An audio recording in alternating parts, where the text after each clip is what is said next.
എല്ലാവർക്കും നമസ്കാരം. Science communication past present future എന്നുള്ളതാണ് ഇന്ന് നാം ചർച്ച ചെയ്യാൻ ഉദ്ദേശിക്കുന്ന ആ, വിഷയം.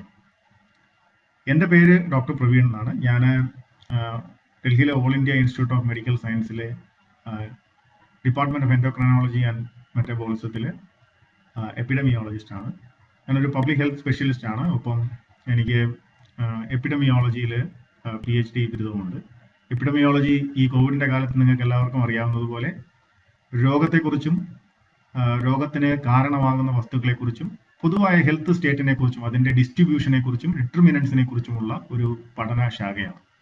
അതായത് രോഗത്തിന് കാരണമാകുന്ന കാരണകാരികൾ, ഒരു പർട്ടിക്കുലർ രോഗത്തെ സംബന്ധിച്ചിടത്തോളം COVID-19 സംബന്ധിച്ചിടത്തോളം അത് എന്തുകൊണ്ടാണ് ഉണ്ടാകുന്നത്, ആ രോഗം എങ്ങനെയാണ് ഡിസ്ട്രിബ്യൂട്ട് ചെയ്തിരിക്കുന്നതിനെ കുറിച്ചുള്ള ഒരു പഠനം. ആ പഠനശാഖയാണ് എപ്പിഡമിയോളജി എന്ന് പറയുന്നത്. അപ്പോൾ ഞാൻ എന്നെ നിങ്ങൾക്ക് മുമ്പിൽ ഇൻട്രൊഡ്യൂസ് ചെയ്യുകയാണെങ്കിൽ ഞാനൊരു എപ്പിഡമിയോളജിസ്റ്റ് ആണ്. അപ്പോൾ ഇന്നത്തെ ഈ ടോക്കിൽ അതിന്റെ ടൈറ്റിൽ പറയുന്നത് പോലെ പ്രധാനമായിട്ടും സയൻസ്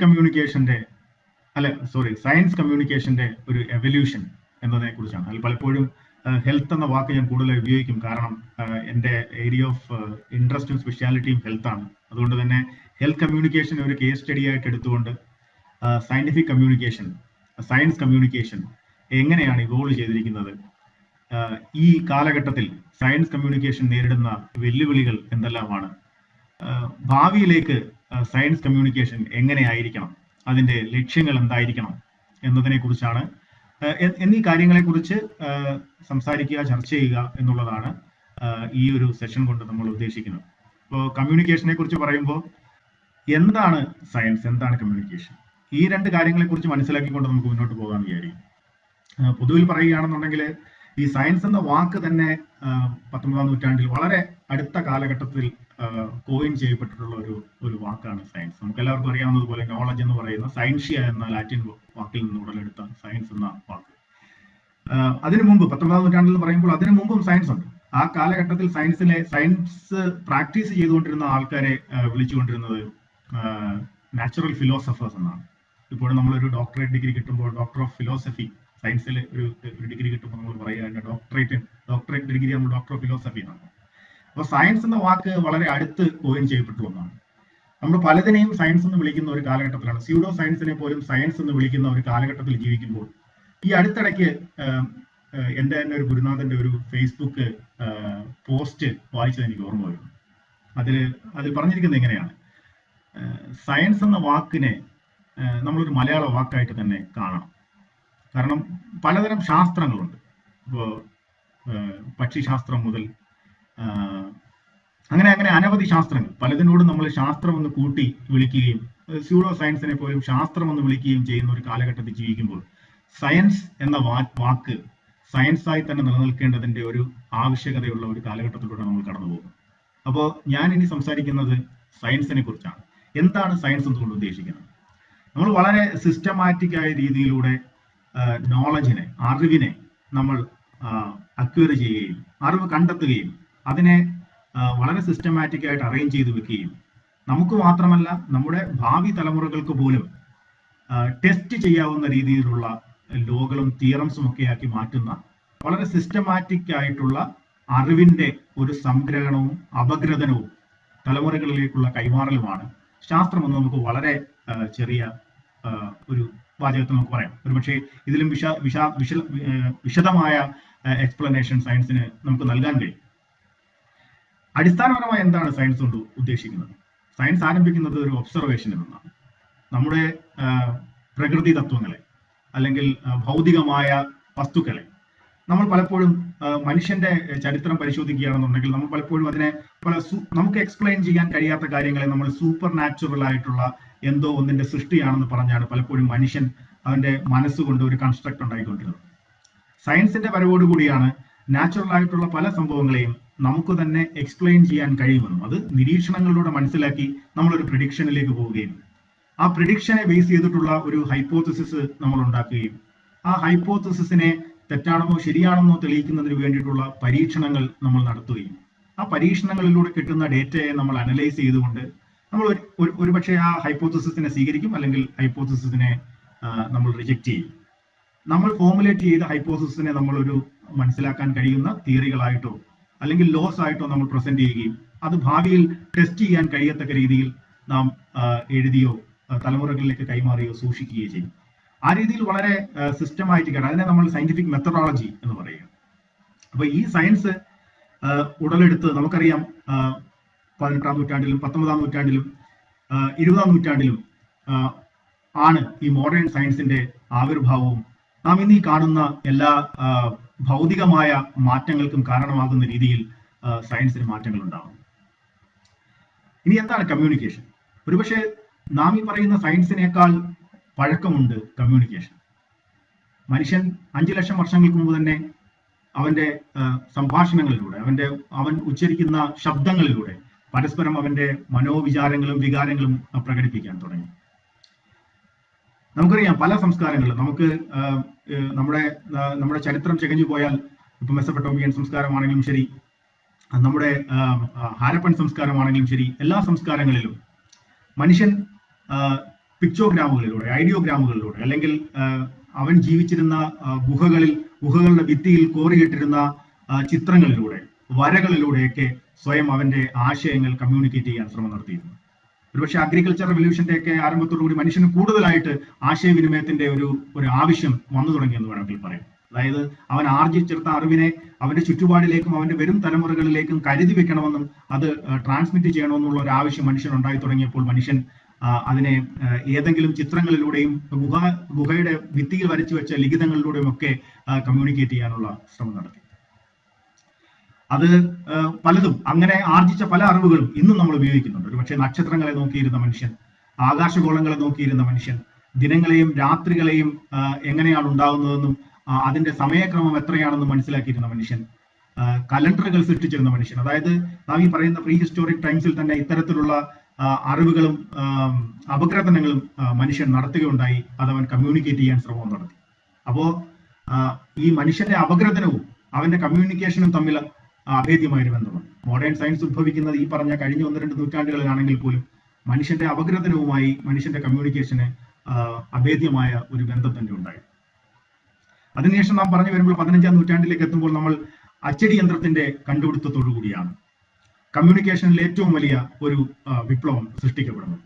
അതായത് ഒരു കാലഘട്ടത്തിൽ ജീവിച്ചിരുന്ന ആൾക്കാർക്ക് അവർ ആർജിച്ചെടുത്ത അറിവിനെ പേപ്പറിലേക്ക് അച്ചടി യന്ത്രത്തിലൂടെ പകർത്തി എഴുതാൻ കഴിയുമെന്നും അത് കാലങ്ങളോളം നിലനിർത്താൻ കഴിയുമെന്നുമുള്ള ഒരു അവസ്ഥ സംജാതമായപ്പോഴാണ് മനുഷ്യന്റെ കമ്മ്യൂണിക്കേഷനിൽ വളരെയധികം ആശയവിനിമയത്തിന്റെ ഒരു റെവല്യൂഷൻ തന്നെ സംഭവിക്കുന്നത്.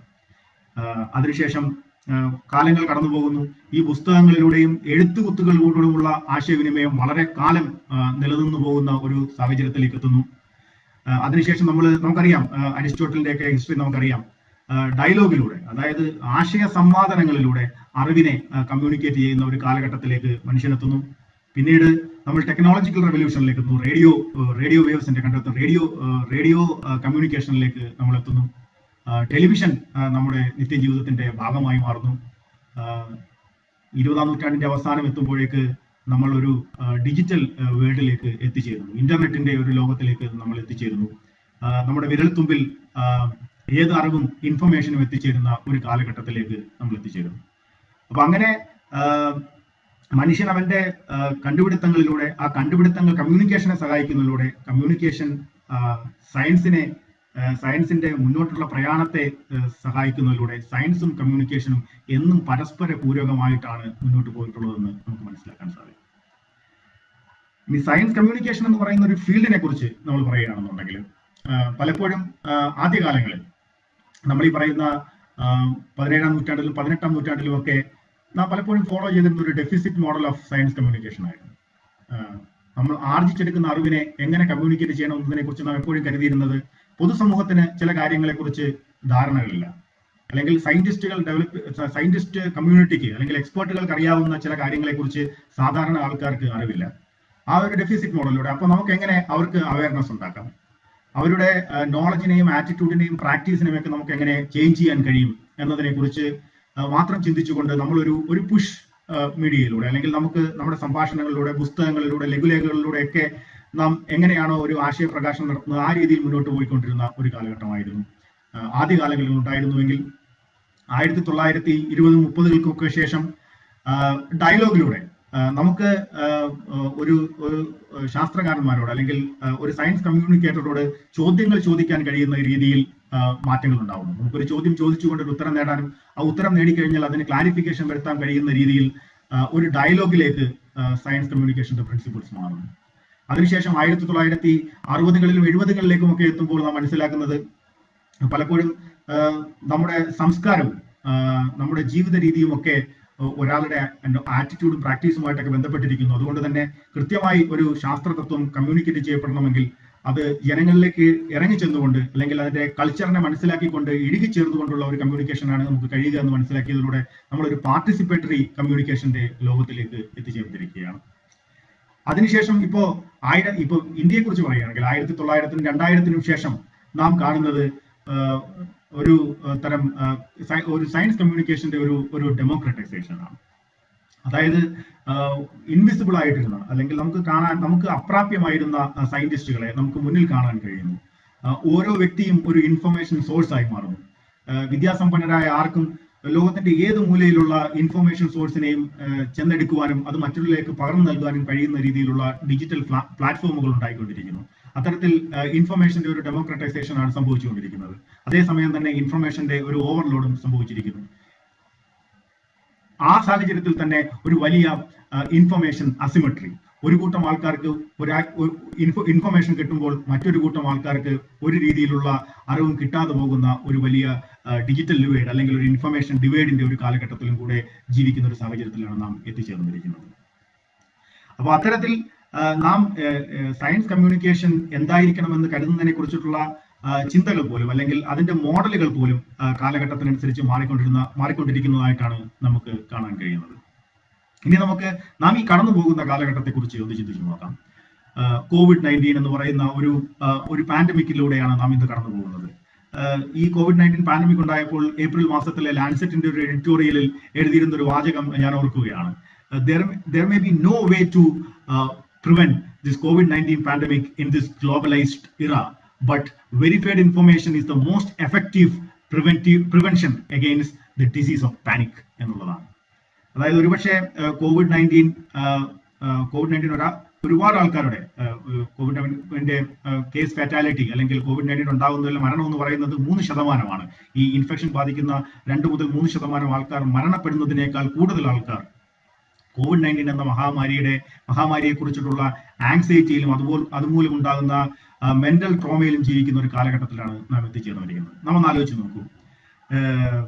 വെൽഡോമീറ്റർ എന്ന് പറയുന്ന ഒരു വെബ്സൈറ്റിൽ നോക്കി ഇന്നത്തെ കോവിഡ് കേസുകൾ എത്രല്ലാമാണ്, ലോകത്ത് എത്ര കോവിഡ് കേസുകൾ ഉണ്ടായി, എത്ര മരണങ്ങൾ ഉണ്ടായി എന്ന് നാം നോക്കുന്ന ഒരു കാലഘട്ടത്തിൽ നാം എത്തിച്ചേർന്നിരിക്കുന്നു. പ്രായമായവരെ കുറിച്ച് പറയുകയാണെങ്കിൽ വൈകുന്നേരത്തെ ന്യൂസ് ചാനലുകളിലും പിറ്റേ ദിവസത്തെ പത്രങ്ങളിലും കോവിഡിന്റെ എണ്ണത്തെക്കുറിച്ചും അതിന്റെ മരണത്തെക്കുറിച്ചും നോക്കിയിരിക്കുന്ന ഒരു കൂട്ടം ആൾക്കാർ. നമ്മുടെ ചാനൽ ചർച്ചകളിലും ന്യൂസ് പേപ്പറുകളിലും ഒക്കെ അനവധി ആൾക്കാർ കോവിഡിനെ കുറിച്ചും കോവിഡിന്റെ പ്രിവെൻഷനെ കുറിച്ചും സംസാരിക്കുന്നു. എത്ര ആർട്ടിക്കിൾ നമ്മുടെ ഇപ്പം കയ്യിലിരിക്കുന്ന ഫോൺ എടുത്ത് തുറന്നു നോക്കുകയാണെന്നുണ്ടെങ്കിൽ അതിന്റെ വാട്സാപ്പ് മെസ്സേജുകളിൽ പലതരത്തിൽ പല വോയിസ് ക്ലിപ്പുകളായിട്ട് എഴുത്തുകളായിട്ട് പല ആൾക്കാർ കോവിഡിനെ കുറിച്ച് സംസാരിച്ചുകൊണ്ടിരിക്കുന്നു. അതിന്റെ വാക്സിനുകളെ കുറിച്ച് സംസാരിച്ചുകൊണ്ടിരിക്കുന്നു. അത് പ്രിവെന്റ് ചെയ്യാനുള്ള ഓൾട്ടർനേറ്റ് മെഡിസിൻസിനെ കുറിച്ച് സംസാരിച്ചുകൊണ്ടിരിക്കുന്നു. ഒരുപക്ഷെ കഴിഞ്ഞ 20-25 വർഷങ്ങൾക്കിടയിൽ നാം ടെസ്റ്റ് ചെയ്ത പല കമ്മ്യൂണിക്കേഷൻ മൊഡാലിറ്റീസും COVID-19 റിസ്ക് കമ്മ്യൂണിക്കേഷന് വേണ്ടി കേവലം 6 മാസം കൊണ്ട് ഉപയോഗിക്കുന്ന ഒരു കാലഘട്ടത്തിലാണ് നാം എത്തിച്ചേർന്നിരിക്കുന്നത്.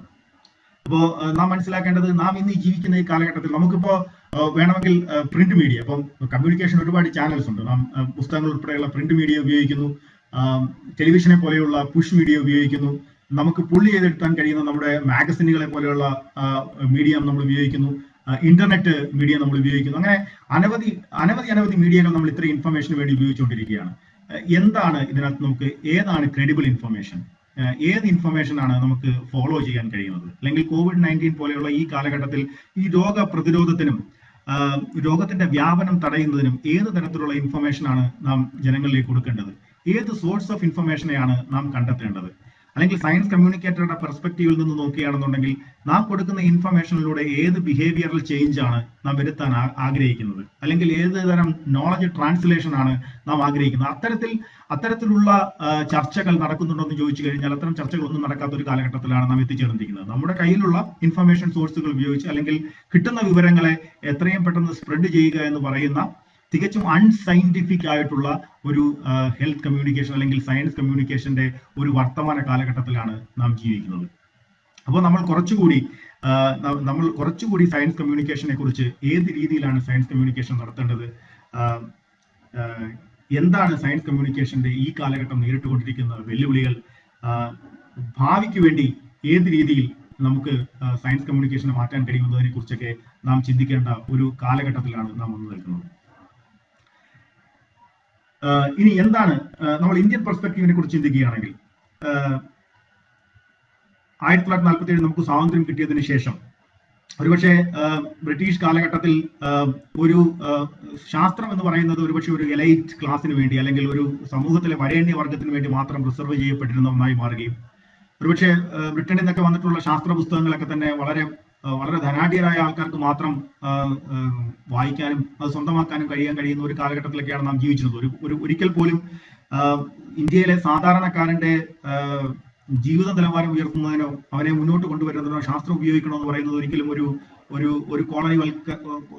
ഒരു കോളനി ആയിരുന്ന ഒരു രാജ്യത്തെക്കുറിച്ച് ബ്രിട്ടന് സങ്കല്പങ്ങളൊന്നും ഉണ്ടായിരുന്നില്ല. പക്ഷേ സ്വാതന്ത്ര്യാനന്തര ഭാരതത്തിൽ നമുക്കറിയാവുന്നതുപോലെ അനവധി മാറ്റങ്ങൾ നമുക്ക് സംഭവിക്കുകയുണ്ടായി. നാം അതിനെ അങ്ങനെ പറയുമ്പോൾ ഇന്ത്യയുടെ ശാസ്ത്ര പുരോഗതിയെക്കുറിച്ച് അല്ലെങ്കിൽ ശാസ്ത്ര ആശയവിനിമയത്തെക്കുറിച്ച് സംസാരിക്കുമ്പോൾ നമുക്ക് ഒരിക്കലും വിസ്മരിക്കാനാവാത്ത പേരാണ് ജവഹർലാൽ നെഹ്റുവിൻ്റെത്.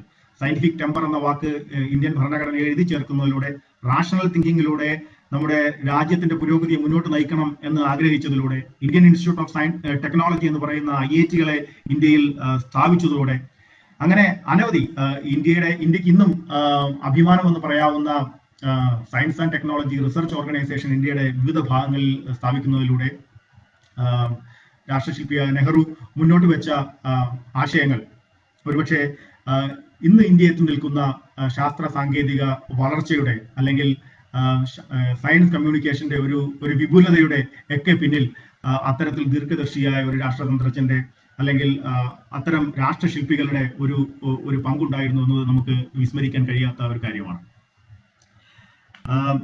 നമുക്ക് ഏവർക്കും അറിയാം, ഇന്ത്യയിലെ സയൻസ് കമ്മ്യൂണിക്കേഷന്റെ ഹിസ്റ്ററി നമ്മൾ പരിശോധിക്കുകയാണെന്നുണ്ടെങ്കിൽ യൂറോപ്പിൽ അച്ചടിയൊക്കെ ആയതിനു ശേഷം 100 വർഷങ്ങൾക്ക് ശേഷമാണ് ഗോവയിൽ ആദ്യമായിട്ട് ഒരു പ്രിന്റിംഗ് പ്രസ് സ്ഥാപിക്കപ്പെടുന്നത്. അതിനും 200 വർഷങ്ങൾക്ക് ശേഷം 1780-കളിലാണ് ആദ്യമായിട്ട് ഒരു പ്രിന്റിംഗ് പത്രം കൽക്കട്ടയിൽ നിന്ന് ബംഗാൾ ഗസറ്റ് എന്ന പത്രം പുറപ്പെടുന്നത്.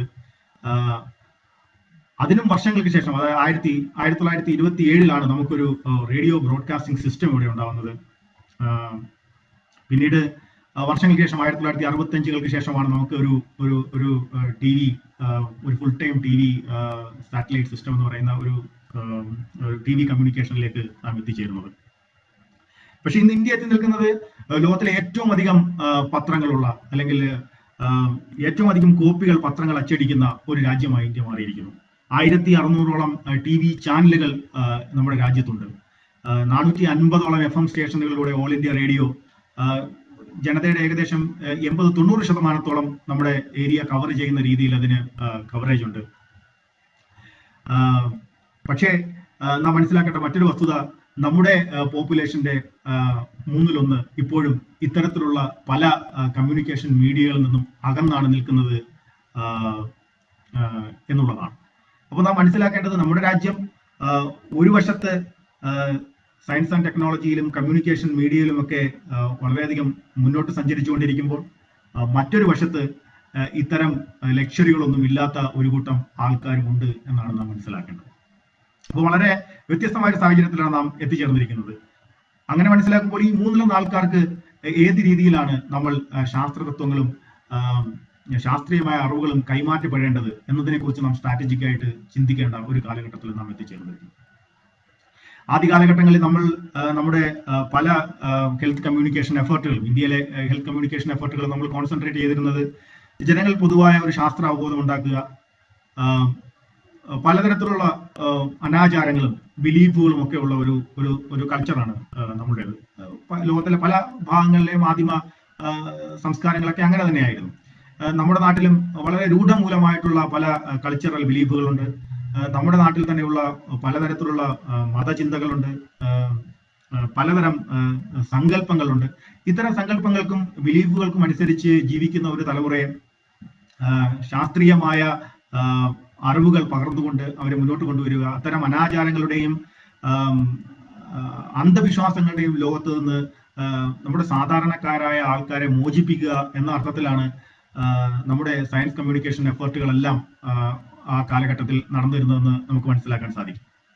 അപ്പോൾ നമ്മുടെ നാട്ടിലെ സയൻസ് അത്തരത്തിൽ ഉള്ള ഇന്ത്യയുടെ സയൻസ് കമ്മ്യൂണിക്കേഷൻ എഫേർട്ടുകൾ നമുക്ക് പ്രധാനമായിട്ട് രണ്ടായിട്ട് തിരിക്കാം. ഒന്ന് നമ്മുടെ സ്റ്റേറ്റ് ഫണ്ടഡ് ആയിട്ടുള്ള സയൻസ് കമ്മ്യൂണിക്കേഷൻ എഫേർട്ടുകളെന്നും അതുപോലെ തന്നെ വോളണ്ടറി ഓർഗനൈസേഷൻസ് മുന്നോട്ട് വെച്ച സയൻസ് കമ്മ്യൂണിക്കേഷൻ എഫേർട്ടുകളുമാണ്. നമ്മുടെ സ്വാതന്ത്ര്യാനന്തരം national institute of science communication നമ്മൾ സ്ഥാപിക്കുകയുണ്ടായി. ആ കാലഘട്ടത്തിൽ തന്നെ 1952 നമ്മുടെ ആദ്യത്തെ മന്ത്ലി ഹിന്ദി മാഗസിനായ വിജ്ഞാൻ പ്രഗതി എന്ന് പറയുന്ന മാഗസിൻ, സയൻസ് മാഗസിൻ നമ്മൾ പുറത്തു കൊണ്ടുവരുന്നത്. ഗവൺമെന്റിന്റെ സയൻസ് ആൻഡ് ടെക്നോളജി മിനിസ്ട്രി തന്നെ പുറത്തു കൊണ്ടുവരുന്നത്. അതിനുശേഷം സയൻസ് റിപ്പോർട്ടർ, സയൻസ് കി ദുനിയ എന്നൊക്കെ പറയുന്ന മാഗസിനുകൾ ഉണ്ടായി. നമ്മൾ national council of science and technology communication 1982 നമ്മുടെ പഞ്ചവത്സര പദ്ധതിയുടെ ഭാഗമായി സയൻസ് കമ്മ്യൂണിക്കേഷൻ മാറുന്നത് national council for science and technology communication NCSTC എന്ന് പറയുന്ന നമ്മുടെ സയൻസ് ആൻഡ് ടെക്നോളജി കമ്മ്യൂണിക്കേഷൻ കൗൺസിലിന്റെ രൂപീകരണത്തോടു കൂടിയാണ്. DSTയുടെ കീഴിൽ നമ്മൾ വിജ്ഞാൻ പ്രസാർ എന്ന് പറയുന്ന ഒരു ഓട്ടോണമസ് ബോഡി ഉണ്ടാക്കി. ആ ഓട്ടോണമസ് ബോഡിയുടെ ഭാഗമായിട്ട് വിപിനെറ്റ് എന്ന് പറയുന്ന സയൻസ് കമ്മ്യൂണിക്കേഷൻ ഓർഗനൈസേഷനുകളെയും സയൻസ് ക്ലബ്ബുകളുടെയും ഒക്കെ ഒരു നെറ്റ്വർക്ക് നമുക്ക് സൃഷ്ടിക്കാൻ കഴിഞ്ഞു. അപ്പൊ അത്തരത്തിൽ ഗവൺമെന്റിന്റെ എഫേർട്ടോട് കൂടിയിട്ടുള്ള അനവധി സയൻസ് കമ്മ്യൂണിക്കേഷൻ മൂവ്മെന്റുകൾ നമുക്ക് സ്ഥാപിക്കാൻ കഴിഞ്ഞു. അതിൽ ഏറ്റവും പ്രധാനപ്പെട്ടത് ഈ national council for science and technology communication ആണ്. അതിനെക്കുറിച്ച് ഒരു വാക്ക് പറയാതെ എനിക്ക് മുന്നോട്ട് പോകാൻ കഴിയുമെന്ന് തോന്നുന്നില്ല. അതായത് എന്നെ സംബന്ധിച്ചിടത്തോളം ഒരു വിദ്യാർത്ഥി എന്ന നിലയിൽ നാഷണൽ ചിൽഡ്രൻ സയൻസ് കോൺഗ്രസ് എന്ന് പറയുന്ന NCSTCയുടെ 1993 തുടങ്ങിയ 93 തോന്നുന്നു, എനിക്ക് കൃത്യമായ വർഷം ഓർമ്മ വരുന്നില്ല. എന്നാലും 1990കളിൽ തുടങ്ങിയ നാഷണൽ ചിൽഡ്രൻ സയൻസ് കോൺഗ്രസ് എന്ന് പറയുന്ന കുട്ടികളുടെ ഒരു സയൻസ് കൂട്ടായ്മ. എൻ്റെ സ്കൂൾ കാലഘട്ടത്തിൽ ഞാനൊരു 9ാം സ്റ്റാൻഡേർഡ് വിദ്യാർത്ഥി ആയിരിക്കുമ്പോൾ NCSTCയുടെ ഈ സയൻസ് കോൺഗ്രസിൽ പങ്കെടുക്കാനുള്ള ഒരു അവസരം കിട്ടുകയുണ്ടായി. വളരെ ഒരുപക്ഷെ സാധാരണ നമ്മുടെ സിലബസുകളിൽ നിന്നൊന്നും മനസ്സിലാക്കാൻ കഴിയാത്ത, അല്ലെങ്കിൽ സാധാരണ പാഠപുസ്തകങ്ങളിൽ നിന്നും പഠിക്കാൻ കഴിയാത്ത ഒരു സയന്റിഫിക് എൻക്വയറി, ഒരുപക്ഷെ അതിന്റെ ഒരു റിയൽ ലൈഫ് എക്സ്പീരിയൻസ് എനിക്കുണ്ടായത് NCSTCയുടെ നാഷണൽ ചിൽഡ്രൻ സയൻസ് കോൺഗ്രസിലൂടെ. ഞങ്ങൾ 5-6 കുട്ടികളുടെ ഒരു ഗ്രൂപ്പ് ഉണ്ടാക്കുന്നു. ആ ഗ്രൂപ്പ് ഞങ്ങളുടെ സ്കൂളിന്റെ സമീപത്തുള്ള ഒരു ട്രാഫിക് ഐലൻഡിൽ വാഹനങ്ങൾ നിർത്തിയിടുന്നതിലൂടെ നഷ്ടപ്പെടുന്ന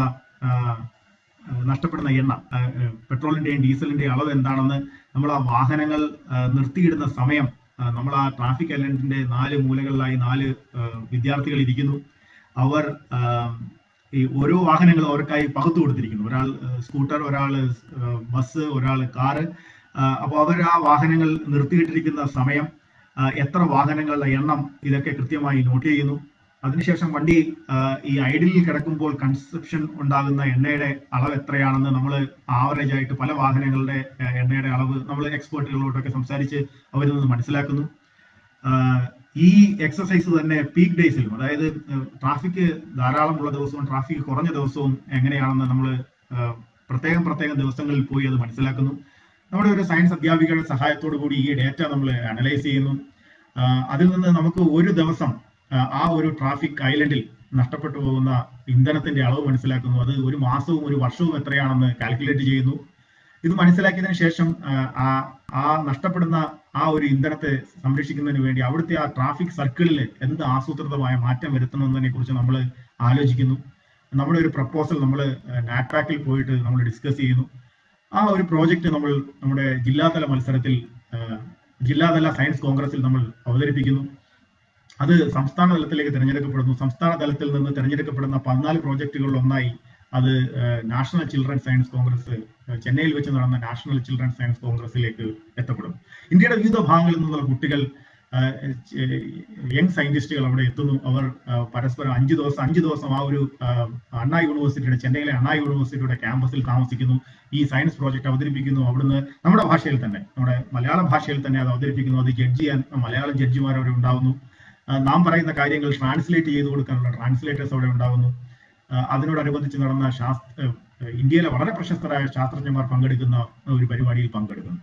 ഒരുപക്ഷെ എന്നെ പോലെയുള്ള വിദ്യാർത്ഥികളെ സംബന്ധിച്ചിടത്തോളം ആ കാലഘട്ടത്തിൽ ഒരു സയന്റിഫിക് എൻക്വയറിയെ കുറിച്ചുള്ള കൃത്യമായിട്ടുള്ള ഒരു മോട്ടിവേഷൻ നൽകാൻ, എന്താണ് സയൻസ്, എങ്ങനെയായിരിക്കണം നമ്മളൊരു ചോദ്യം ചോദിക്കേണ്ടത്, ആ ചോദ്യത്തിന്റെ ഉത്തരം എങ്ങനെയാണ് കണ്ടെത്തുന്നതിനെ കുറിച്ച് കൃത്യമായ ഒരു അറിവ് പകർന്നു തരാൻ ഈ നാഷണൽ ചിൽഡ്രൻ സയൻസ് കോൺഗ്രസിന് കഴിഞ്ഞു. കഴിഞ്ഞ വർഷത്തെ എനിക്ക് എന്റെ അറിവ് ശരിയാണെങ്കിൽ കഴിഞ്ഞ നാഷണൽ ചിൽഡ്രൻ സയൻസ് കോൺഗ്രസ് വർഷങ്ങളായി തുടരുന്നു. കഴിഞ്ഞ 30 വർഷമായി ഇത് തുടരുന്നു. കഴിഞ്ഞ വർഷം അത് തിരുവനന്തപുരത്ത് വെച്ചാണ് സംഘടിപ്പിച്ചത്. എല്ലാ വർഷവും ഡിസംബർ മാസം 27-ാം തീയതി മുതൽ 31-ാം തീയതി വരെയാണെന്ന് തോന്നുന്നു ഈ സയൻസ് കോൺഗ്രസ് നടക്കുന്നത്. അപ്പൊ ഞാൻ പറഞ്ഞു വന്നതാണ്, അതായത് ഇത്തരത്തിലുള്ള എഫേർട്ടുകൾ നമ്മുടെ ഗവൺമെന്റിന്റെ ഭാഗത്തു നിന്നുണ്ടാകുന്നുണ്ട്. അതുപോലെ തന്നെ നമുക്കറിയാവുന്ന ഒരു national institute of science communication എന്ന് പറയുന്ന നിസ്കെയർ എന്ന് പറയുന്ന ഒരു സ്ഥാപനം സയൻസ് കമ്മ്യൂണിക്കേഷനുമായി ബന്ധപ്പെട്ട് നമ്മൾ സ്ഥാപിച്ചിട്ടുണ്ട്. ഡൽഹിയിൽ തന്നെയുള്ള നിസ്റ്റാറ്റ്സ് എന്ന് പറയുന്ന നാഷണൽ ഇൻസ്റ്റിറ്റ്യൂട്ട് ആണ് ഡെവലപ്മെന്റ് കമ്മ്യൂണിക്കേഷന് വേണ്ടിയിട്ട് സയൻസും സൊസൈറ്റിയും തമ്മിലുള്ള ബന്ധത്തെക്കുറിച്ച് കൃത്യമായി പഠിക്കുന്ന ഒരു ഓർഗനൈസേഷനാണ്. പക്ഷേ സയൻസ് കമ്മ്യൂണിക്കേഷനെ കുറിച്ചിട്ടുള്ള നമ്മുടെ സാധാരണമായ ഒരു അറിവ് എന്ന് പറയുന്നത് പലപ്പോഴും ശാസ്ത്രകാരന്മാർ ജനങ്ങൾക്ക് മനസ്സിലാകുന്ന ഭാഷയിൽ കമ്മ്യൂണിക്കേറ്റ് ചെയ്യേണ്ടതാണ് സയൻസ് കമ്മ്യൂണിക്കേഷൻ എന്ന് പറയുന്ന ഒരു തെറ്റായ ധാരണ പൊതുവായി സമൂഹത്തിൽ ഉണ്ടായിരുന്നു. പക്ഷേ നിസ്റ്റാറ്റ്സ് അതിനുള്ള ഒരു അപവാദമാണ്. കാരണം നിസ്റ്റാറ്റ്സിലെ ശാസ്ത്രജ്ഞന്മാരെ പോലെ തന്നെ ജേർണലിസ്റ്റുകളും ഭാഷ അറിയാവുന്നവരും ലിംഗ്വിസ്റ്റിക് പ്രത്യേക എക്സ്പെർട്ടൈസ് ആയിട്ടുള്ള ഒരു മൾട്ടി ഡിസിപ്ലിനറി ടീമാണ് അവിടുത്തെ റിസർച്ചും ഈ സയൻസ് ഡിസമിനേഷനും ഒക്കെയുള്ള കാര്യങ്ങൾ കൈകാര്യം ചെയ്യുന്നത്. അപ്പൊ ഞാൻ പറഞ്ഞു വന്നത് ഇത്തരത്തിലുള്ള എഫേർട്ടുകൾ, അതായത് പാഠ്യേതരമായ പ്രവർത്തനങ്ങളിലൂടെ, അതായത് ഒരു പാഠപുസ്തകത്തിലൂടെ കമ്മ്യൂണിക്കേറ്റ് ചെയ്യാൻ പറ്റുന്ന സയൻസിനപ്പുറത്തേക്ക് ഒരു സയൻസ് കമ്മ്യൂണിക്കേഷൻ എന്ന് പറയുന്ന ഒരു എക്സ്പീരിയൻസ് കൂടി ആയിക്കപ്പെടുന്ന ഒരു സാഹചര്യത്തിലാണ് നമ്മൾ കുട്ടികളെ നമ്മൾ കാണേണ്ടത്. അത്തരത്തിലുള്ള ഇന്നോവേറ്റീവ് ആയിട്ടുള്ള മാർഗങ്ങളിലൂടെ വേണം നമുക്ക് ഇനിയുള്ള കാലഘട്ടത്തിൽ ഫ്യൂച്ചറിൽ നമ്മൾ സയൻസ് കമ്മ്യൂണിക്കേഷനെ കുറിച്ച് ചിന്തിക്കുമ്പോൾ ചെയ്യേണ്ടതെന്ന് പറഞ്ഞു വെക്കാൻ വേണ്ടി ഒരു ഉദാഹരണം ഞാനിവിടെ പറഞ്ഞു വന്നു. അതുപോലെ തന്നെ നമുക്കറിയാവുന്ന വോളണ്ടറി ഓർഗനൈസേഷൻസിനെ കുറിച്ച് പറയാതെ നമുക്ക് ഇന്ത്യയിലെ സയൻസ് കമ്മ്യൂണിക്കേഷൻ എഫേർട്ടുകളെ കുറിച്ച് സംസാരിക്കാൻ കഴിയില്ല. അതായത് നമുക്ക് ഏവർക്കും അറിയാവുന്ന കേരള ശാസ്ത്ര സാഹിത്യ പരിഷത്തിന്റെ ഒരുപക്ഷെ ശാസ്ത്ര തത്വങ്ങൾ നമ്മുടെ ഭാഷയിലേക്ക് ട്രാൻസ്ലേറ്റ് ചെയ്യുന്നതിനും ജനങ്ങളിലേക്ക് അവയർനെസ് ഉണ്ടാക്കുകയും ചെയ്യുക എന്നൊരു ഉദ്ദേശത്തോടു കൂടി സ്ഥാപിക്കപ്പെട്ട കേരള ശാസ്ത്ര സാഹിത്യ പരിഷത്ത് സയൻസ് ഫോർ സോഷ്യൽ റെവല്യൂഷൻ എന്ന് പറയുന്ന വളരെ ഉദാത്തമായ, അതായത് ശാസ്ത്ര തത്വങ്ങളിലൂടെയും ശാസ്ത്രീയമായ അറിവുകളിലൂടെയും ഒരു സാമൂഹ്യ വിപ്ലവം സൃഷ്ടിക്കുക എന്ന് പറയുന്ന വളരെ ബ്രോഡറായ ഒരു ഡയമെൻഷനിലേക്ക് എത്തിച്ചേരുകയും കേരളത്തിൽ അങ്ങോളം ഇങ്ങോളം ശാഖകളുള്ള ഒരു വലിയ പ്രസ്ഥാനമായി മാറുകയും ഈ രാജ്യത്തിന് തന്നെ മാതൃകയാവുന്ന കഴിയുന്ന രീതിയിൽ ശാസ്ത്ര കലാജാഥകൾ പോലെയുള്ള വളരെ ഇന്നോവേറ്റീവ് ആയിട്ടുള്ള സയൻസ് കമ്മ്യൂണിക്കേഷൻ സ്ട്രാറ്റജീസ് മുന്നോട്ട് വെക്കുകയും ചെയ്തിട്ടുള്ള ഓർഗനൈസേഷനാണ് കേരള ശാസ്ത്ര സാഹിത്യ പരിഷത്ത്. ശാസ്ത്ര സാഹിത്യ പരിഷത്തിന്റെ യുറേക്കയെ കുറിച്ച് നമുക്കറിയാം, ശാസ്ത്രഗതി പോലെയുള്ള പ്രസിദ്ധീകരണങ്ങളെ കുറിച്ച് അറിയാം, മാറുന്ന കാലഘട്ടത്തിനനുസരിച്ചുണ്ടായിട്ടുള്ള ഓൺലൈൻ ലൂക്ക പോലെയുള്ള ഓൺലൈൻ പ്രസിദ്ധീകരണങ്ങളെ കുറിച്ചൊക്കെ നമുക്കറിയാം. അതുപോലെ പീപ്പിൾ സയൻസ് മൂവ്മെന്റ്, ഭാരതീയ ജ്ഞാൻ വിജ്ഞാൻ സമിതി പോലെയുള്ള അനവധി നോൺ ഗവൺമെന്റൽ ഓർഗനൈസേഷനുകൾ, ഇതിനൊക്കെയുള്ള സന്നദ്ധ സംഘടനകൾ ഇന്ത്യയിലെ സയൻസ് കമ്മ്യൂണിക്കേഷൻ എഫേർട്ടിന് വേണ്ടിയിട്ട് പ്രവർത്തിക്കുകയും മുന്നോട്ട് പോവുകയും ചെയ്യുന്നു. അത്തരത്തിൽ ഗവൺമെന്റിന്റെയും നോൺ ഗവൺമെന്റൽ ഓർഗനൈസേഷൻസിന്റെയും ഒക്കെ ഒരു കളക്റ്റീവ് കമ്പൈൻഡ് എഫേർട്ടിലൂടെയാണ് ഇന്ത്യയിലെ സയൻസ് കമ്മ്യൂണിക്കേഷൻ പ്രവർത്തനങ്ങൾ ഇത്ര കാലം നടന്നു വന്നുകൊണ്ടിരുന്നത്, ഇപ്പോൾ തുടർന്നുകൊണ്ടിരിക്കുന്നത്. പക്ഷെ നാം ഇന്നെത്തി നിൽക്കുന്നത് ഞാൻ നേരത്തെ പറഞ്ഞതുപോലെ തന്നെയുള്ള ഒരു ഇൻഫർമേഷൻ ഓവർലോഡിന്റെ ഒരു കാലഘട്ടത്തിലാണ്. അതേസമയം തന്നെ ഒരു വലിയ ഇൻഫർമേഷൻ അസിമെട്രി സംഭവിച്ചുകൊണ്ടിരിക്കുന്ന ഒരു കാലഘട്ടത്തിൽ നാം മനസ്സിലാക്കേണ്ടത് നമ്മുടെ അടുത്ത തലമുറ ദരിദ്രരായി തുടരുന്നുവെങ്കിൽ, അടുത്ത തലമുറയിലും നമുക്ക് പോവർട്ടി ഉണ്ടാവുന്നുവെങ്കിൽ അതിന് കാരണം നമ്മുടെ ജനതയ്ക്ക് കൃത്യമായ ഇൻഫർമേഷൻ കൃത്യമായ സമയത്ത് എത്താത്തത് കൊണ്ടാണ്. നമ്മുടെ അവകാശങ്ങളെ കുറിച്ച് നാം കൃത്യമായി ബോധവാന്മാരാവാത്തത് കൊണ്ടാണ്. അല്ലെങ്കിൽ ഒരു കർഷകനെ സംബന്ധിച്ചിടത്തോളം അവന്റെ കൃഷിയിടത്തിൽ ഏത് തരത്തിലുള്ള വിളകൾ ഉപയോഗിക്കണം, അല്ലെങ്കിൽ നമ്മുടെ കാലാവസ്ഥാ മാറ്റങ്ങൾക്കനുസരിച്ച് ഏത് രീതിയിൽ കൃഷി ചെയ്യണം, ഒരു മത്സ്യത്തൊഴിലാളിയെ സംബന്ധിച്ചിടത്തോളം അവൻ ഏത് സമയത്ത് അവന് മത്സ്യബന്ധനത്തിന് വേണ്ടി പോകാൻ കഴിയണം, അല്ലെങ്കിൽ ഒരു നമ്മുടെ കാലാവസ്ഥാ മാറ്റങ്ങൾക്കനുസരിച്ച് അങ്ങനെ അവന്റെ ലൈവ്ലിഹുഡ് അവൻ ചിട്ടപ്പെടുത്തണം. അത്തരം ഇൻഫർമേഷൻ, അതായത് ശാസ്ത്രീയമായ അടിത്തറ അല്ലെങ്കിൽ നാം ജനറേറ്റ് ചെയ്തിട്ടുള്ള അത്തരം ഇൻഫർമേഷൻ പലപ്പോഴും നമുക്ക് വളരെ ലോകപ്രശസ്തമായിട്ടുള്ള അഗ്രികൾച്ചർ ഗവേഷകർ നമ്മുടെ രാജ്യത്തുണ്ട്. സയൻസ് ആൻഡ് ടെക്നോളജിയിൽ വളരെ ലോകത്തിന് തന്നെ മാതൃകയായിട്ടുള്ള ഇൻസ്റ്റിറ്റ്യൂഷൻസ് ഉണ്ട്. സാറ്റലൈറ്റ് ടെക്നോളജി ലോകത്തിലെ തന്നെ ഏറ്റവും മഹത്തരമായ 3-4 രാജ്യങ്ങളിലോ കൂട്ടായ്മകളിലോ ഒന്നായി ഇന്ത്യയും ISROയും ഒക്കെ മാറിയിരിക്കുന്നു. പക്ഷേ ഇത്തരം ശാസ്ത്രീയമായ വിവരങ്ങൾ, നാം ആർജിച്ചെടുക്കുന്ന ശാസ്ത്ര തത്വങ്ങൾ അല്ലെങ്കിൽ അത്തരം ഇൻഫർമേഷൻ നമ്മുടെ സാധാരണ ജനങ്ങളിലേക്ക് എത്തപ്പെടുന്നുള്ളൂ എന്നതിനെ കുറിച്ച് നാം കൃത്യമായി ചിന്തിക്കേണ്ടിയിരിക്കുന്നു. നാം ഡീസെൻട്രലൈസേഷനെ കുറിച്ച് സംസാരിക്കുന്ന ഒരു കാലഘട്ടം, നമ്മുടെ അധികാരത്തിന്റെ വികേന്ദ്രീകരണത്തെ കുറിച്ച് സംസാരിച്ചുകൊണ്ടിരിക്കുന്ന ഒരു കാലഘട്ടമാണ്. ഈ അധികാര വികേന്ദ്രീകരണത്തിനൊപ്പം നമ്മുടെ ശാസ്ത്ര ആശയവിനിമയത്തിന്റെ ഒരു വികേന്ദ്രീകരണം കൂടി സംഭവിക്കേണ്ട ഒരു കാലഘട്ടത്തിലാണ് നാം ജീവിക്കുന്നത്. അറിവ് മനുഷ്യന്റെ വെൽബീയിങ്ങിന് വേണ്ടി, അവന്റെ പൊതുവായിട്ടുള്ള ജീവിത സാഹചര്യങ്ങളെ ഉയർത്തുന്നതിന് വേണ്ടി, അവന്റെ സുസ്ഥിരമായ വികസനത്തിന് വേണ്ടി എങ്ങനെ ഉപയോഗിക്കാം എന്നതിനെ കുറിച്ച് വേണം പുതിയ കാലഘട്ടത്തിലെ സയൻസ് കമ്മ്യൂണിക്കേറ്റേഴ്സ് ചിന്തിക്കേണ്ടതെന്നുള്ളതാണ് നാം മനസ്സിലാക്കേണ്ടത്. നേരത്തെ പറഞ്ഞതുപോലെ നാം അനാചാരങ്ങളെയും അന്ധവിശ്വാസങ്ങളെയും ഉന്മൂലനം ചെയ്യണം എന്നുള്ളത് ആയിരുന്നു ഒരു കാലഘട്ടത്തിൽ നമ്മുടെ സയൻസ് കമ്മ്യൂണിക്കേഷന്റെ അടിത്തറയെങ്കിൽ, അതിൽ നിന്നും ഒരു പടി കൂടി മുന്നോട്ട് പോയിക്കൊണ്ട് ഒരുവന്റെ ഭൗതിക സാഹചര്യങ്ങളെ, ഒരു സാധാരണക്കാരന്റെ ജീവിത നിലവാരത്തെ ഉയർത്തുന്നതിന് ശാസ്ത്രീയമായ കണ്ടെത്തലുകളും വിവരങ്ങളും എങ്ങനെ കൈമാറാൻ കഴിയുമെന്നതിനെ കുറിച്ച് നാം കൃത്യമായി ചിന്തിക്കേണ്ടിയിരിക്കുന്നു. അപ്പോൾ അത്തരത്തിൽ ചിന്തിക്കേണ്ടിയിരിക്കുമ്പോൾ ഞാൻ എങ്ങനെയാണ് നാം മുന്നോട്ട് പോകുന്നതിനെ കുറിച്ചുള്ള ചില ചർച്ചകൾ നമുക്ക് ആവശ്യമാണ്. ഒരുപക്ഷെ ഇതിന് ശേഷമുള്ള ഈ ഒരു ഡിസ്കഷനിൽ നാം മുന്നോട്ട് ചിന്തിക്കേണ്ടത് അതിനെക്കുറിച്ചാണ്. ഈ കഴിഞ്ഞ ഡിസംബറിൽ യൂറോപ്പിലെ 7 രാജ്യങ്ങൾ ചേർന്ന്, UK-യും പോളണ്ടും പോർച്ചുഗലും സെർബിയയും നെതർലൻഡും ഒക്കെ ഉൾപ്പെടെയുള്ള യൂറോപ്പിലെ 7 രാജ്യങ്ങൾ ചേർന്നുകൊണ്ടിട്ട് ഒരു പ്രോജക്റ്റ് മുന്നോട്ട് വയ്ക്കുകയുണ്ടായി. അതിന്റെ പേര് റീതിങ്ക് പ്രോജക്റ്റ് എന്നുള്ളതാണ്. അവരെ സംബന്ധിച്ചിടത്തോളം വളരെയധികം സയൻസ് ആൻഡ് ടെക്നോളജിയിൽ മുന്നിട്ട് നിൽക്കുന്ന ഇത്തരം ആ രാജ്യങ്ങളിൽ പല തരത്തിലുള്ള ഇൻഫർമേഷൻ എക്സ്ചേഞ്ച് നടക്കുന്നുണ്ടെന്ന് അവർ മനസ്സിലാക്കി. അപ്പോൾ അവർ ചിന്തിച്ചത് ഇങ്ങനെയാണ്. അതിന് 2 ഘട്ടങ്ങളാണുള്ളത്. ഈ റീതിങ്ക് പ്രോജക്റ്റിന് 2 ഘട്ടങ്ങളാണുള്ളത്. ഒന്ന്, അവരുടെ പോപ്പുലേഷനിൽ സയൻസ് ഇൻഫർമേഷൻ എങ്ങനെയാണ് കമ്മ്യൂണിക്കേറ്റ് ചെയ്യപ്പെടുന്നത് എന്നതിനെ കുറിച്ച് അവർ കൃത്യമായി മനസ്സിലാക്കാൻ ശ്രമിക്കുന്നു എന്നുള്ളതാണ്. അതായത് ഒരു ആശയം ഒരു കൂട്ടം ആൾക്കാരിൽ, പല ഏജ് ഗ്രൂപ്പിലുള്ള ആൾക്കാരിൽ, പല എഡ്യൂക്കേഷൻ ബാക്ക്ഗ്രൗണ്ട് ഉള്ള ആൾക്കാരിൽ, അല്ലെങ്കിൽ പലതരം ജോലി ചെയ്യുന്ന ആൾക്കാരിൽ ഏത് രീതിയിലാണ് ഇൻഫർമേഷൻ കൈമാറ്റം ചെയ്യപ്പെടുന്നത്, ഏത് തരത്തിലുള്ള ആൾക്കാരാണ് ഇൻഫർമേഷൻ കൈമാറ്റം ചെയ്യുന്നത്, അതിന്റെ ഡൈനാമിക്സ് എന്താണ് എന്നതിനെ കുറിച്ചൊക്കെ അവർ പഠിക്കാൻ ആഗ്രഹിക്കുന്നു. അതിനുശേഷം അതിന്റെ 2ാമത്തെ ഘട്ടമായിട്ട് ഇത്തരം റിയൽ ലൈഫ് സിറ്റുവേഷൻ മനസ്സിലാക്കിയതിനു ശേഷം വളരെ എഫക്റ്റീവ് ആയിട്ടുള്ള, റെലവെന്റ് ആയിട്ടുള്ള സയന്റിഫിക് ഇൻഫർമേഷൻ ജനങ്ങളിലേക്ക് എത്തിക്കുന്നതിന് വേണ്ടിയിട്ടുള്ള സ്ട്രാറ്റജീസിനെ കുറിച്ച് അവർ ഫോർമുലേറ്റ് ചെയ്യാൻ പോവുകയാണ്. ഏത് രീതിയിൽ ഇത്തരം ആശയങ്ങൾ കൈമാറ്റം ചെയ്യപ്പെടുമെന്നതിനെ കുറിച്ച് അവർ ആലോചിക്കുകയാണ്. അപ്പൊ അത്തരത്തിലുള്ള ഒരു എഫേർട്ട് നമ്മുടെ നാട്ടിൽ നടക്കുന്നുണ്ടോ? നമുക്ക് സത്യം പറഞ്ഞാൽ നാം ഒരിക്കലും അത്തരം കാര്യത്തെക്കുറിച്ച് ചിന്തിച്ചിട്ടില്ല. പലപ്പോഴും ഞാൻ ഈ പറഞ്ഞതുപോലെ ഇത്തരത്തിലുള്ള ടോപ്പ് ഡൗൺ അപ്രോച്ച്, നമ്മുടേതായ കുറെ ഓർഗനൈസേഷൻസ് ഉണ്ട്. NCSTC പോലുള്ള NCSTCയുടെ നെറ്റ്വർക്കുകളുണ്ട്, ഇതിനൊക്കെയുള്ള സന്നദ്ധ സംഘടനകളുണ്ട്. അത്തരം സംഘടനകളിലൊക്കെ നാം നടത്തുന്ന ഒരു എഫർട്ട് ഉണ്ട്. ആ എഫർട്ടിന് ഒരിക്കലും ചെറുതായി കണ്ടുകൊണ്ടല്ല ഈ പറയുന്നത്. പക്ഷേ നമ്മുടെ ശാസ്ത്ര ആശയ വിനിമയം എത്രമാത്രം ശാസ്ത്രീയമാണ്? നാം പലപ്പോഴും കൾച്ചറിനെ കുറിച്ച് ചിന്തിക്കുമ്പോൾ നാം ചിന്തിക്കുന്നത് ഇപ്പം മലയാളത്തിലേക്ക് ട്രാൻസ്ലേറ്റ് ചെയ്താൽ അത് കേരളത്തിൽ അക്സെപ്റ്റ് ചെയ്യാവുന്ന ഒന്നായി, അല്ലെങ്കിൽ കന്നഡയിലേക്ക് ട്രാൻസ്ലേറ്റ് ചെയ്താൽ, തമിഴിലേക്ക് ട്രാൻസ്ലേറ്റ് ചെയ്താൽ ആ സ്ഥലത്തേക്ക് എത്തുന്ന ഒരു ഇൻഫർമേഷനായി മാറി എന്നാണ് നാം പലപ്പോഴും ചിന്തിക്കുന്നത്. പക്ഷെ ഒരിക്കലും ഇൻഫർമേഷൻ എന്ന് പറയുന്ന സംഭവത്തിന്റെ കമ്മ്യൂണിക്കേഷൻ എന്ന് പറയുന്ന ഒരു വ്യക്തി A എന്ന വ്യക്തിയിൽ നിന്ന് B എന്ന വ്യക്തിയിലേക്ക് നടക്കുന്ന ഒരു ഡയറക്റ്റ് ഇൻഫർമേഷൻ ട്രാൻസ്ഫർ അല്ല. അതിനപ്പുറത്ത് ഈ പറയുന്ന കമ്മ്യൂണിക്കേഷന് വ്യത്യസ്തമായ തലങ്ങളുണ്ട്.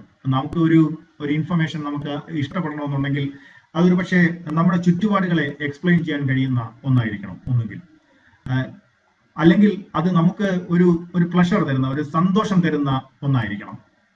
അല്ലെങ്കിൽ നാം ഒരുപാട് കാലമായി തേടി നടന്ന നമ്മുടെ ഒരു അർജായിരിക്കണം, അതിന് കിട്ടിയിട്ടുള്ള ഒരു ഇൻഫർമേഷൻ ആയിരിക്കണം. അപ്പൊ അത്തരത്തിൽ എന്ന് മാത്രമല്ല, ആ ഇൻഫർമേഷൻ നമുക്ക് കിട്ടുമ്പോൾ നമുക്ക് ആ ഇൻഫർമേഷൻ പകർന്നു തരുന്ന ആളിലുള്ള നമ്മുടെ ട്രസ്റ്റ്, അത് വളരെ പ്രധാനപ്പെട്ട ഒരു ഘടകമാണ്. ആ വ്യക്തിയെ ഞാൻ വിശ്വസിക്കുന്നുണ്ടോ, എൻ്റെ കൾച്ചറൽ ബിലീഫുകൾ എന്തെല്ലാമാണ്, എൻ്റെ തോട്ടുകൾ എന്തെല്ലാമാണ്, എനിക്കൊരു കാര്യത്തെക്കുറിച്ചുള്ള പെർസെപ്ഷൻ എന്തെല്ലാമാണ്. ഇങ്ങനെ അനവധി കാര്യങ്ങൾ നമ്മളൊരു വ്യക്തി എ എന്ന വ്യക്തിയിൽ നിന്നും ബി എന്ന വ്യക്തിയിലേക്ക് ഒരു ഇൻഫർമേഷനെ കൈമാറ്റം ചെയ്യപ്പെടുമ്പോൾ ഒരുപാട് ഫാക്ടേഴ്സ്, ഞാൻ ഈ പറഞ്ഞ എല്ലാ ഫാക്ടേഴ്സും ഇതിനെ സ്വാധീനിക്കാറുണ്ട്.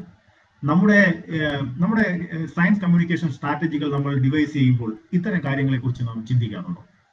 ഒരുപക്ഷെ ഒരു ശാസ്ത്രകാരൻ അവൻ കണ്ടെത്തുന്ന ഒരു എവിഡൻസ്, ആ എവിഡൻസിനെ സാധാരണക്കാർക്ക് മനസ്സിലാകുന്ന ഒരു ഭാഷയിൽ ട്രാൻസ്ലേറ്റ് ചെയ്താൽ സയൻസ് കമ്മ്യൂണിക്കേഷൻ ആയി എന്ന് കരുതുന്ന ഒരു കാലഘട്ടത്തിലാണ് നാം ഇപ്പോഴും ജീവിക്കുന്നത്. പലപ്പോഴും അതിനെ ഒന്ന് ഒരു ലളിതമായ സരളമായ ഭാഷയിലേക്ക് ട്രാൻസ്ലേറ്റ് ചെയ്താൽ അത് വർക്ക് ചെയ്യും എന്നുള്ളതാണ്. അങ്ങനെയല്ല. ഇത്തരത്തിലുള്ള വിഷയങ്ങളെ നാം പഠിക്കാൻ ശ്രമിച്ചിട്ടുണ്ടോ? വളരെ ടാർഗറ്റഡ് ആയിട്ടുള്ള കമ്മ്യൂണിക്കേഷൻ സ്ട്രാറ്റജികളെ കുറിച്ച് നാം ആലോചിച്ചിട്ടുണ്ടോ? ഒരു പർട്ടിക്കുലർ ജനവിഭാഗത്തിന് വേണ്ടി ഒരു പർട്ടിക്കുലർ കമ്മ്യൂണിക്കേഷൻ സ്ട്രാറ്റജിയെ കുറിച്ച് നാം മനസ്സിലാക്കിയിട്ടുണ്ടോ? അത്തരം എഫർട്ടുകൾ നമ്മുടെ നാട്ടിൽ നടന്നിട്ടുണ്ടോ? നമ്മുടെ നാട്ടിലെ പല സെക്ഷൻ ഓഫ് സൊസൈറ്റികളിൽ ഏത് തരത്തിലുള്ള ഇൻഫർമേഷൻ അസിമെട്രിയാണ് ഉള്ളത് എന്നതിനെ കുറിച്ച് നാം മനസ്സിലാക്കിയിട്ടില്ല. ഒരുപക്ഷെ നമ്മുടെ നോർത്ത് ഈസ്റ്റേൺ മേഖലയിൽ ജീവിക്കുന്ന ഒരാൾക്ക് ഒരുപക്ഷെ സമുദ്രത്തിന്റെ ഗതി എങ്ങനെയാണെന്നും കാറ്റിന്റെ ഗതി എങ്ങനെയാണെന്നും സുനാമി എപ്പോഴും ഉണ്ടാകുമെന്നും അല്ലെങ്കിൽ തീരദേശത്ത് എന്തെല്ലാം പ്രശ്നങ്ങൾ ഉണ്ടാകുമെന്നും കടലെടുക്കുന്ന വിഷയങ്ങൾ ഉണ്ടാകുമെന്നും ഒക്കെ ഒരിക്കലും ഒരു നോർത്ത് ഈസ്റ്റിൽ താമസിക്കുന്ന ഒരു സാധാരണക്കാരൻ അറിയണമെന്നില്ല. പക്ഷേ നോർത്ത് ഈസ്റ്റിൽ താമസിക്കുന്ന വ്യക്തിയെ സംബന്ധിച്ചിടത്തോളം അയാൾ അറിയേണ്ടതായിട്ടുള്ള അനവധി ശാസ്ത്രീയ ഇൻഫർമേഷനുകളുണ്ട്. ഒരുപക്ഷെ അയാളുടെ ജീവിതത്തിൽ അയാളുടെ ലൈവ്ലിഹുഡിനെ റെവല്യൂഷനൈസ് ചെയ്യാൻ പറ്റുന്ന ഇൻഫർമേഷൻ നമുക്ക് അവിടെ പകർന്നു നൽകാൻ കഴിയും. അപ്പോൾ അത്തരത്തിൽ വളരെ ലോക്കലൈസ്ഡ് ആയിട്ടുള്ള, ഗ്ലോബലായിട്ട് നാം സൃഷ്ടിച്ചെടുക്കുന്ന ഒരു വലിയ ശാസ്ത്ര ഇൻഫർമേഷനെ വളരെ ലോക്കലൈസ്ഡ് ആയിട്ടുള്ള ഒരു കമ്മ്യൂണിറ്റിക്ക് അവർക്ക് ആവശ്യമുള്ള രീതിയിൽ അവരുടെയും കൂടെ പങ്കാളിത്തത്തോടു കൂടി വിനിമയം ചെയ്യാൻ കഴിയുന്ന രീതിയിലുള്ള പുതിയ രീതികൾ നാം അവലംബിക്കേണ്ടിയിരിക്കുന്നു.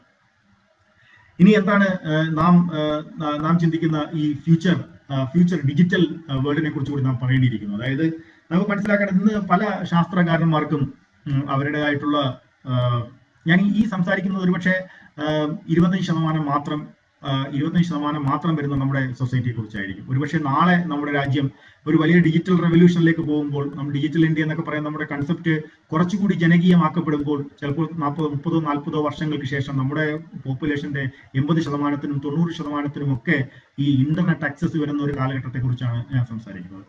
ആ കാലഘട്ടത്തിൽ കൃത്യവും റെലവന്റ് ആയിട്ടുള്ള ഇൻഫർമേഷൻ, നമുക്കറിയാം നമ്മുടെ മുഖ്യധാരാ മാധ്യമങ്ങൾക്ക് പോലും ഫാക്ട് ചെക്കുകൾ നടത്തുന്ന ഒരു കാലഘട്ടത്തിലേക്ക് നാം എത്തിച്ചേർന്നിരിക്കുകയാണ്. ഈ കിട്ടുന്ന ഇൻഫർമേഷൻ എത്രമാത്രം റിലയബിൾ ആണ്? ഏത് ഇൻഫർമേഷൻ ബോഡിയിൽ നിന്ന് നമുക്ക് വളരെ കൃത്യമായ ഇൻഫർമേഷൻ കിട്ടും? ഇപ്പോൾ COVID-19 കുറിച്ച് നമ്മൾ സംസാരിക്കുകയാണെങ്കിൽ ഏറ്റവും കൃത്യമായ ഇൻഫർമേഷൻ നമുക്ക് COVID-19 കുറിച്ച് കിട്ടാൻ സാധ്യതയുള്ളത് എവിടെ നിന്നാണ്?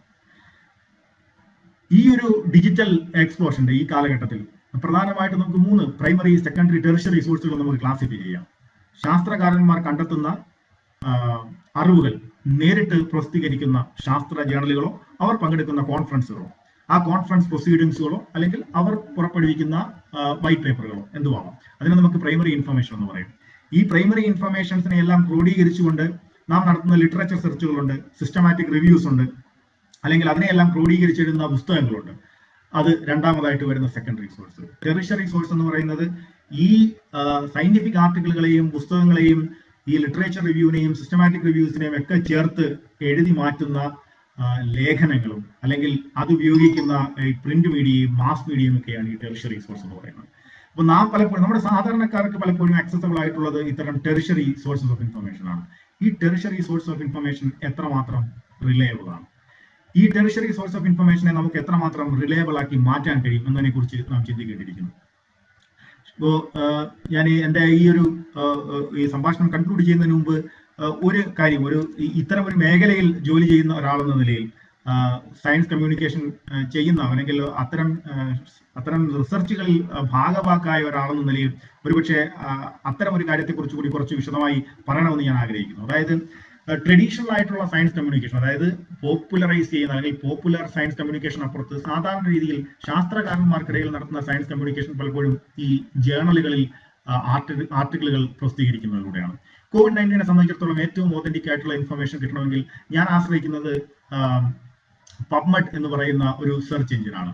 അതായത് അമേരിക്കൻ നാഷണൽ ലൈബ്രറി ഓഫ് മെഡിസിന്റെ മെഡ്ലൈൻ എന്ന് പറയുന്ന ഡേറ്റാബേസിലെ നമുക്ക് അപ്രോച്ച് ചെയ്യാൻ കഴിയുന്ന, അതിൽ സെർച്ച് ചെയ്യാൻ കഴിയുന്ന പബ്മെഡ് എന്ന് പറയുന്ന ഒരു സെർച്ച് എഞ്ചിനിൽ കയറി ആ ഒരു കീവേഡ് സെർച്ച് ചെയ്യുകയാണെങ്കിൽ COVID-19 അല്ലെങ്കിൽ COVID-19 ഡയബറ്റീസ് എന്ന് ഞാൻ സെർച്ച് ചെയ്യുമ്പോൾ എൻ്റെ മുന്നിലേക്ക് ഇൻഡെക്സ്ഡ് ആയിട്ടുള്ള ജേണൽ, അതായത് പബ്മെഡിൽ ഇൻഡെക്സ്ഡ് ആയിട്ടുള്ള ജേണലുകളിലെ ആർട്ടിക്കിളുകൾ വരികയാണ്. ആ ആർട്ടിക്കിളുകൾ ഞാൻ ക്ലിക്ക് ചെയ്യുമ്പോൾ ഓപ്പൺ ആക്സസ് ആയിട്ടുള്ള ആർട്ടിക്കിളുകളാണെങ്കിൽ എനിക്ക് അതിന്റെ ഫുൾ ടെക്സ്റ്റ് എനിക്ക് വായിക്കാൻ കഴിയും. റെസ്ട്രിക്റ്റഡ് ആക്സസ് ആയിട്ടുള്ള ചിലപ്പോൾ പൈസ പേ ചെയ്ത് വായിക്കേണ്ട ആർട്ടിക്കിളുകളുണ്ട്, അത്തരം ആർട്ടിക്കിളുകൾ കയറി വായിക്കാൻ കഴിയും. അപ്പോൾ പലപ്പോഴും ജേണൽ ആർട്ടിക്കിളുകൾ പബ്ലിഷ് ചെയ്യുക എന്നുള്ളതാണ് നമ്മുടെ അക്കാഡമിയിൽ തന്നെ പബ്ലിഷ് ഓർ പെരിഷ് എന്ന് പറയുന്ന ഒരു കാലഘട്ടത്തിലാണ് നാം ഇപ്പോൾ ജീവിക്കുന്നത്. നാം ചെയ്യുന്ന കാര്യങ്ങൾ എത്രയും പെട്ടെന്ന് ഒരു ജേണലിൽ പബ്ലിഷ് ചെയ്യുക എന്ന് പറയുന്ന വളരെ മിനിമലിസ്റ്റിക് ആയിട്ടുള്ള ഒരു ഒരു ഒരു ഒരു ഒരു കമ്മ്യൂണിക്കേഷൻ ആണ് പല ശാസ്ത്രകാരന്മാരും ഇന്ന് ഇടപെട്ടിരിക്കുന്നത്. അപ്പോൾ അത്തരത്തിൽ ജേണലുകൾ പബ്ലിഷ് ചെയ്യുമ്പോൾ ഈ കാലഘട്ടത്തിൽ ഈ ഡിജിറ്റൽ റവല്യൂഷന്റെ ഈ കാലഘട്ടത്തിൽ നമുക്ക് വിശ്വസിക്കാൻ കഴിയാത്ത പ്രഡേറ്ററി ജേണലുകൾ എന്ന് പറയുന്ന ഒരു വലിയ ഒരു പ്രശ്നം കൂടി ഈ കാലഘട്ടത്തിലുണ്ട്. അതായത് പൈസ നൽകി ചില പബ്ലിഷേഴ്സ് ഓതന്റിക് അല്ലാത്ത ശാസ്ത്രം എന്ന് പറയാൻ പറ്റില്ല, സ്യൂഡോ സയൻസ് അല്ലെങ്കിൽ ഫാബ്രിക്കേറ്റഡ് ആയിട്ടുള്ള ഡേറ്റ ഉപയോഗിച്ചിട്ടുള്ള പബ്ലിക്കേഷൻ നടത്തുന്ന ഒരു കാലഘട്ടത്തിലാണ് ജീവിക്കുന്നത്. അപ്പോൾ അത്തരത്തിൽ അനവധി പ്രഡേറ്ററി ജേണലുകളുണ്ട്. ഇത്തരം സയന്റിഫിക് കമ്മ്യൂണിക്കേഷനിൽ പോലും ജേണൽ പബ്ലിക്കേഷനിൽ പോലും ചതിക്കുഴികളുള്ള ഒരു കാലഘട്ടത്തിലാണ് നാം ജീവിക്കുന്നത്. അപ്പോൾ അത്തരം ജേണലുകൾ ഇൻഡെക്സ്ഡ് ആയിട്ടുള്ള ജേണലുകൾ, പല സയൻസ് ഇൻഡെക്സിംഗ് ആയിട്ടുള്ള വെബ്സൈറ്റുകളുണ്ട്. അതായത് ഈ സ്കോപ്പസ് എന്ന് പറയുന്ന അല്ലെങ്കിൽ വെബ് ഓഫ് സയൻസ് എന്നൊക്കെ പറയുന്ന ഈ വളരെ ഓതന്റിക് ആയിട്ടുള്ള ഇത്തരം വെബ്സൈറ്റുകളിൽ ഇൻഡെക്സ് ചെയ്തിട്ടുള്ള ജേണലുകൾ മാത്രമാണ് നമുക്കൊരു റിലയബിൾ ജേണൽ എന്ന് നമുക്ക് പറയാൻ കഴിയുന്നത്. അത്തരം ജേണലുകൾ ഇൻഡെക്സ് ചെയ്യപ്പെട്ടിട്ടുള്ള ജേണലുകളെ സംബന്ധിച്ചിടത്തോളം അത്തരം ജേണലുകൾ ഫ്യൂച്ചർ റിസർച്ചുകളിൽ സൈറ്റ് ചെയ്യപ്പെടുമ്പോൾ അതിന്റെ സൈറ്റേഷൻ സ്കോർ നോക്കിയിട്ടാണ് നമ്മൾ മനസ്സിലാക്കുന്നത് ഇത് എത്രമാത്രം ഓതന്റിക് ആയിട്ടുള്ള ഒരു ഇൻഫർമേഷൻ ആണ്. നാം പ്രസിദ്ധീകരിക്കുന്ന ജേണലിലെ ആർട്ടിക്കിൾ പിയർ റിവ്യൂവിന് വിധേയമാവും നമ്മൾ പറയും. അതായത് നാം ഒരു റിസർച്ച്, നാം ഒരു ലിറ്ററേച്ചർ റിവ്യൂ നടത്തി, ഒരു റിസർച്ച് ക്വസ്റ്റ്യൻ ഉണ്ടാക്കി, അതിന്റെ ഒരു ഡാറ്റ കളക്ട് ചെയ്ത് അതിനെ അനലൈസ് ചെയ്ത് ക്രോഡീകരിച്ചുകൊണ്ട് നമ്മളൊരു റിസർച്ച് പേപ്പർ എഴുതി ഒരു ജേണൽ അയച്ചു കൊടുക്കുമ്പോൾ ആ ജേണലിന്റെ എഡിറ്റർ നമ്മുടെ തന്നെ മേഖലയിലുള്ള ഈ വിഷയത്തിൽ ആധികാരികമായി റിസർച്ചുകൾ നടത്തിയിട്ടുള്ള, പഠനങ്ങൾ നടത്തിയിട്ടുള്ള 1-2 ശാസ്ത്രകാരന്മാർക്ക് ഈ ഒരു ആർട്ടിക്കിൾ അയച്ചു കൊടുക്കുകയും അവർ അതിനെ ക്രിട്ടിക്കലായി അനലൈസ് ചെയ്ത് അതിനകത്തുള്ള പ്രശ്നങ്ങളും പോരായ്മകളും അതിന്റെ മേന്മകളും ഒക്കെ കണ്ടെത്തി നമുക്ക് ഒരു റിപ്പോർട്ടായിട്ട് അയച്ചു തരികയും അത് എഡിറ്റർ നമുക്ക് കൈമാറുകയും അതിൽ വരുത്തേണ്ട മാറ്റങ്ങൾ വരുത്തി നാം തിരിച്ചയക്കുകയും ചെയ്യും. അത്തരം മാറ്റങ്ങൾ വരുത്തി തിരിച്ചയക്കുമ്പോഴും ഒരുപക്ഷെ അവർക്ക് അംഗീകരിക്കാൻ കഴിയാത്തതാണെങ്കിൽ ആ ജേണൽ നിഷ്കരുണം നമ്മുടെ ആർട്ടിക്കിൾ തിരസ്കരിക്കുകയും ചെയ്യും. അങ്ങനെ ഒരുപക്ഷെ ചിലപ്പോൾ 10-12 ജേണലുകളിൽ സബ്മിറ്റ് ചെയ്ത് കഴിഞ്ഞതിന് ശേഷമായിരിക്കാം ഒരുപക്ഷെ ഒരു ആർട്ടിക്കിൾ അക്സെപ്റ്റ് ചെയ്യപ്പെടുക. അത്തരം വളരെ റിഗറസ് ആയിട്ടുള്ള, വളരെ കോംപ്ലക്സ് ആയിട്ടുള്ള ഒരു റിവ്യൂ പ്രോസസ്സ് കഴിഞ്ഞിട്ടാണ് ഒരു വളരെ വിശ്വാസജനകമായിട്ടുള്ള ഒരു സയൻസ് ജേണലിൽ ഒരു ആർട്ടിക്കിൾ പബ്ലിഷ് ചെയ്യപ്പെടുന്നത്.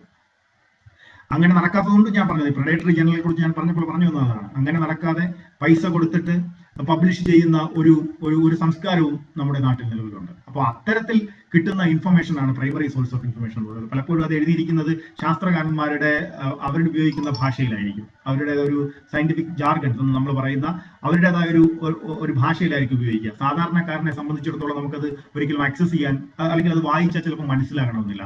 അവിടെയാണ് നമ്മൾ അവിടെ നിന്ന് രണ്ടാമത്തെ ഘട്ടത്തിലേക്ക് വരുമ്പോഴാണ് നമ്മൾ സയൻസ് കമ്മ്യൂണിക്കേറ്റേഴ്സ് എന്ന് പറയുന്ന പുതിയ ജനറേഷൻ പ്രൊഫഷണലുകളെ കുറിച്ച് നാം ചിന്തിക്കുന്നത്. പലപ്പോഴും അങ്ങനെ ഒരു കേഡർ ഓഫ് പ്രൊഫഷണൽസ് ഇന്ത്യയിൽ ഉണ്ടാകണമെന്നതിനെ കുറിച്ച് നാം ചിന്തിക്കേണ്ടിയിരിക്കുന്നു. പലപ്പോഴും വെസ്റ്റേൺ കൺട്രീസിലും ഓസ്ട്രേലിയയിലും അമേരിക്കയിലും ഒക്കെ ഇന്ന് സയൻസ് കമ്മ്യൂണിക്കേഷൻ അല്ലെങ്കിൽ സയൻസ് കമ്മ്യൂണിക്കേറ്റേഴ്സ് എന്ന് പറയുന്നത് ഒരു പ്രൊഫഷണൽ ഗ്രൂപ്പാണ്. അവർ ആ മേഖലയിൽ ജോലി എടുക്കുന്നു, അത് അവരുടെ കരിയറായി കാണുന്നു. പക്ഷേ അത്തരത്തിൽ സയൻസ് കമ്മ്യൂണിക്കേഷനെ ഒരു കരിയറായി ചിന്തിക്കാൻ കഴിയുന്ന രീതിയിൽ അല്ലെങ്കിൽ ശാസ്ത്രീയമായി സയൻസ് കമ്മ്യൂണിക്കേഷൻ പഠിപ്പിക്കുന്ന, സയൻസ് കമ്മ്യൂണിക്കേഷനെ കുറിച്ച് റിസർച്ച് ചെയ്യുന്ന വലിയ ഒട്ടനവധി ഇൻസ്റ്റിറ്റ്യൂഷൻസ് ഒന്നും നമ്മുടെ നാട്ടിൽ ഇപ്പോഴും ഇല്ല. ഒരുപക്ഷെ ഡെവലപ്മെന്റ് കമ്മ്യൂണിക്കേഷനെ കുറിച്ച് അല്ലെങ്കിൽ ഇൻസ്റ്റിറ്റ്യൂട്ട് ഓഫ് മാസ് കമ്മ്യൂണിക്കേഷനിലൊക്കെ ചില റിസർച്ചുകൾ നടക്കുന്നു എന്ന് പറയുന്നെങ്കിൽ കൂടി അത്തരത്തിൽ ഒരു കേഡർ ഓഫ് സയൻസ് കമ്മ്യൂണിക്കേറ്റേഴ്സിനെ പ്രൊഡ്യൂസ് ചെയ്യുന്ന രീതിയിൽ നമ്മുടെ നമ്മുടെ യൂണിവേഴ്സിറ്റികളോ നമ്മുടെ അക്കാഡമിക്സിയോ ഒന്നും ഇതിനെക്കുറിച്ച് ചിന്തിച്ചിട്ടില്ല എന്നുള്ളതാണ് നമുക്ക് മനസ്സിലാക്കാൻ സാധിക്കുന്നത്. ഇത്തരത്തിൽ നൂറ്റാണ്ടുകളിലൂടെ കടന്നു വരുന്ന ഒരു മനുഷ്യന്റെ ആശയവിനിമയത്തിന്റെയും മനുഷ്യന്റെ ശാസ്ത്രീയമായ അറിവിനെ കണ്ടെത്താനുള്ള ചോദ്യങ്ങൾ ചോദിക്കാനും ചോദിക്കുന്ന ചോദ്യങ്ങളുടെ ഉത്തരങ്ങൾ കൈമാറാനുമുള്ള മനുഷ്യന്റെ ത്വര ചരിത്രാതീത കാലം മുതലേ ഉണ്ട്. അത് പല കാലഘട്ടങ്ങളിലും വ്യത്യാസപ്പെട്ടുകൊണ്ടിരിക്കുന്നു. മനുഷ്യന്റെ സയൻസ് തന്നെ കമ്മ്യൂണിക്കേഷന് കൈമാറിയ ടെക്നോളജിയിലൂടെ അതിന്റെ രൂപവും ഭാവവും മാറിക്കൊണ്ടിരിക്കുന്നു. ഒടുവിൽ ഇന്ന് ഓരോരുത്തരും ഒരു സയൻസ് കമ്മ്യൂണിക്കേറ്റർ ആവുന്ന, അല്ലെങ്കിൽ ഓരോരുത്തരും ഒരു ഇൻഫർമേഷൻ സോഴ്സ് ആകുന്ന ഒരു അറിവിന്റെ ജനാധിപത്യവൽക്കരണത്തിന്റെ ഒരു കാലഘട്ടത്തിൽ നാം എത്തിച്ചേർന്ന് നിൽക്കുന്നു.